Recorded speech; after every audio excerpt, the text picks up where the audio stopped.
Hi everyone, this is the Hungry Math Professor here, and welcome to my channel. And today we're going to be discussing Human Acts by Han Kang. This is the second book that I've read by Han Kang. Han Kang won the Nobel Prize in Literature this past year, 2024. And I read The Vegetarian first, and now I run Human Acts. I like both of them, but I felt like Human Acts was just on a different level for me. I really enjoyed it. I highly recommend it. If you just are going to read one of the books by Hong Kong or you want to know where to start, I would start with Human Acts.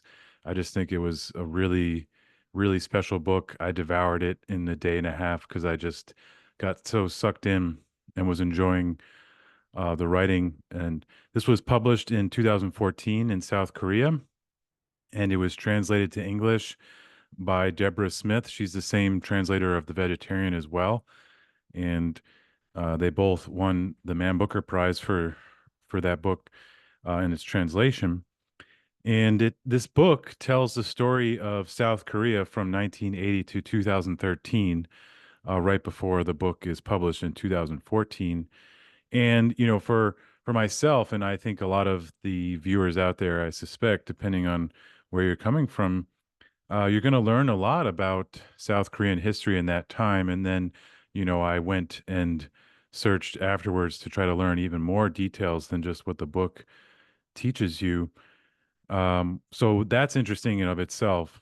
It's written to a South Korean audience, so they, of course, know this history, or most of them are going to know this history. So for them, the book, I'm sure, hits differently. It's more of a reflection on their own history. But from an outsider's point of view, we learn a lot about the history of South Korea in this time, and it forces us to do a deeper dive into the history. And also, Hong Kong just so beautifully tells the story and interweaves everything together to show us the humanity and what happened there. To give us a little taste of that, so from 1961 to 1971, Park Chung-hee was ruled South Korea and had a authoritarian government. And then he was assassinated on October 1979. And there was a military coup, and Chung Du-hwan took over, and he instilled martial law and, closed the universities and banned political activities and censored the press. Um, and so there was a lot of citizens' uprisings in order to protest this. And, just a little note on current events, in December 2024, the current or what um, he was just removed from office, but the president Yoon Suk Yeol declared martial law, and this was a big deal when I got the New York Times alert about it. And but what I didn't realize at the time until I read this book was how recent in South Korean history martial law was used to, you know, um, suppress the citizens of South Korea. So it must have felt even more um, pressing as this big issue that current president was instilling martial law, because the citizens understood how that could be used to suppress the citizens and remove their rights that they had fought so hard for. So it brought some new clarity into, what the South Korean citizens must have been feeling when this happened so recently. Um, but in the book, again, it's entitled Human Acts, and it's a reflection on humanity, right? Like these are things. What Hong Kong's gonna show us these stories in the book. These are real things that humans have done to other human beings. And although it's the story of, South Korea from 1980 to 2013, what we're reading about is not just a South Korean story, right? In some sense, it's a story of humanity throughout. As long as we've been on this earth, we have instilled violence on each other from time to time, and we've had governments that have taken over power and taken away rights. And so it's a reflection on South Korean history, but it's also just a reflection on human history, right? We're capable of such beautiful things at times, but also capable of such, terrible destruction.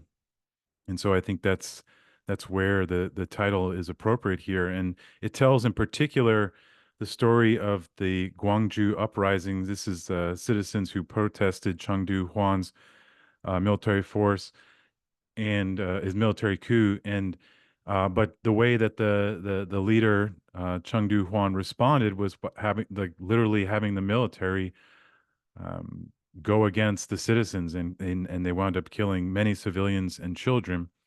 And the book starts in the first chapter by telling the story of Dong Ho, which is this child um, whose story is going to come up throughout the rest of the book in different ways, right? The book is told, the storytelling is so great, the writing is so good.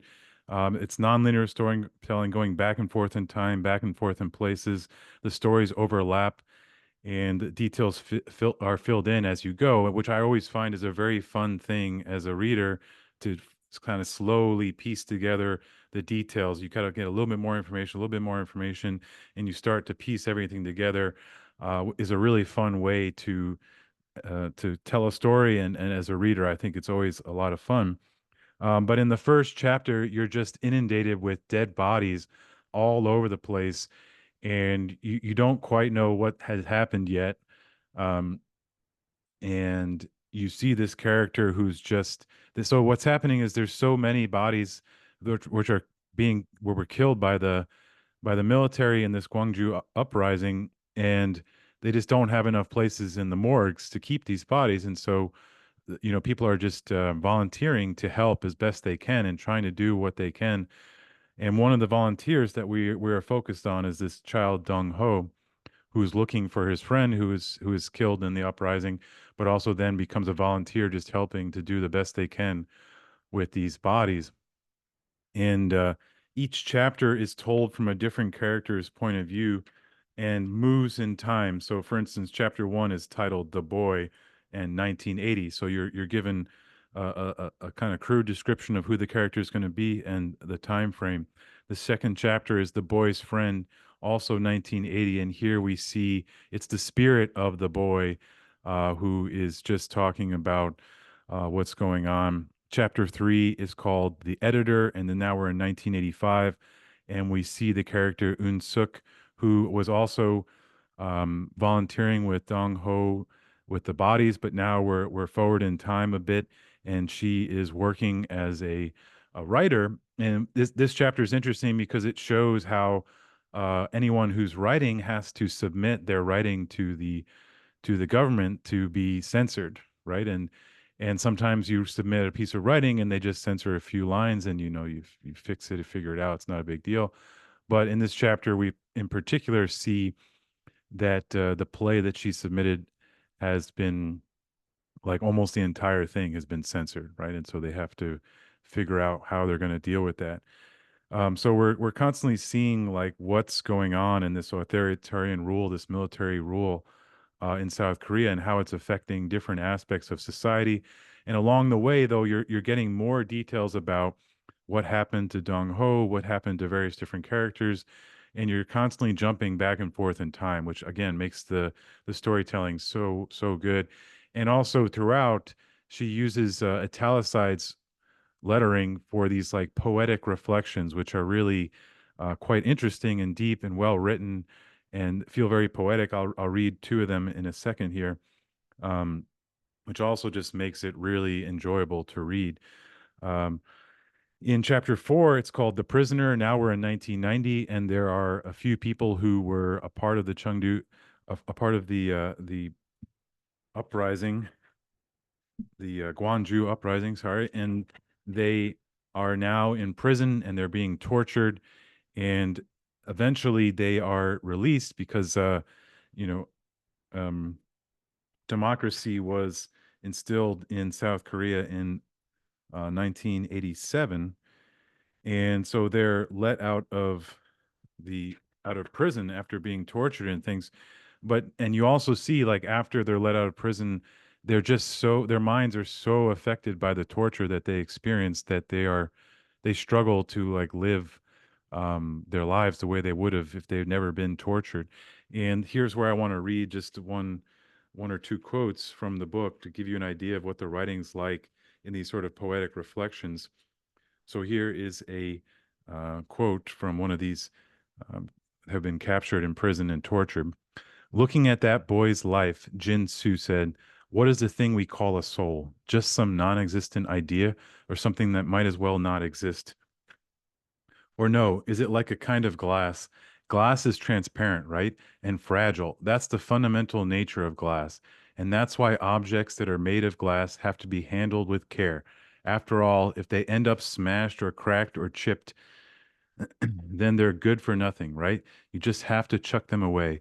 Before, we used to have a kind of glass that couldn't be broken, a truth so hard and clear it might as well have been made of glass. So when you think about it, it was only when we were shattered that we proved we had souls.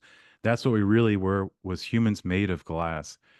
And throughout this, there's so much reflection on how like these citizens were, they were willing to fight for their rights and stand up, but they were put up against like professional soldiers, and they really had no chance. Like these citizens may have had guns, but they've never fired them, and they didn't even know that like given the chance, they were not really going to be able to fire them anyway. They just never had been trained, and they're too scared. And this reflection again.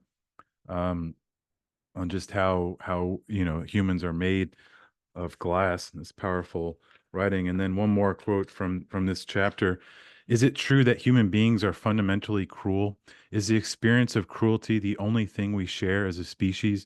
Is the dignity that we cling to nothing but self-delusion, masking ourselves the single truth that each one of us is capable of being reduced to an insect, a ravening beast, a lump of meat, to be degraded, damaged, slaughtered? Is this the eternal fate of humankind, one that history has confirmed as inevitable?